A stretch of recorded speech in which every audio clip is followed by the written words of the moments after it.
Second రికాం లేకుండా తిరిగిన శనీశ్వరుడు ఏంట తిరిగినట్టే ఉన్నదట హైదరాబాద్ మెట్రో పరిస్థితి.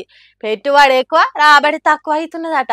లాభం అనే మాట ఒక్కసారి ఇందామంటే బ్రహ్మ కష్టమవుతుందట. మెట్రో రైలు నడుపుతున్న ఎలాంటి కంపెనీలకు నష్టాలు జనిగలు పట్టినట్టే పట్టి మెట్రో రక్తం పీలుస్తున్నాయట. అందుకే ఇక మాతోని కాదని చేతులు ఎత్తేసే పని చేస్తుందట ఎల్ఎండ్టీ కంపెనీ. సెంటర్ సర్కారు గృహ నిర్మాణ పట్టణ వ్యవహారాల శాఖ కార్యదర్శి జైదీప్ అనేట ఆయనకు ఉత్తరం రాసిండ్రట.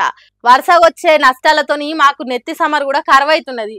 పల్లి బఠానీలు అమ్ముకున్న పావులో పారుకో మిగులుతుంది కానీ ఈ మెట్రో రైలు నడిపితే మాకు కోట్లల్ల నష్టం తప్ప దమ్మిడి మిగులుతలేదు. అందుకే ఈ మెట్రో రైలు నడిపే బాధ్యత తెలంగాణ సర్కార్కి ఇయ్యుండ్రని రాసిండ్రట ఉత్తరంలా. రాష్ట్ర సర్కారు ఇస్తానన్న బకాయిలు బాంక సాగినట్టే సాగుతున్నాయి తప్ప ఇచ్చింది లేదు సచ్చింది లేదు. ఇక టికెట్లతో వచ్చే ఆదాయం మెట్రో రైలు చక్రాలకు పూసే గ్రీజుకు కూడా సరిపోతలేదు. అందుకే నేను వెళ్ళిపోతానన్నయ్య, నేను వెళ్ళిపోతా, ఇది నాకు వద్దు అనే డైలాగ్ తిరిగా ఎల్ఎండ్టీ సంస్థ మెట్రో నడిపే బాధ్యతల నుంచి తప్పుకునే ఛాన్స్ ఉన్నదట. ఫ్రీ బస్సు సౌకర్యంతో అట్లా కొంత ఆగమవుతున్నది కాబట్టి మాతోని గానే కాదని చెప్పిందట. మరి ఈ చిక్కుల నుంచి అటు సర్కారు ఇటు ఎల్ఎండ్టీ కంపెనీలు ఎట్లా బయటపడతాయో ఏమో చూడాలి.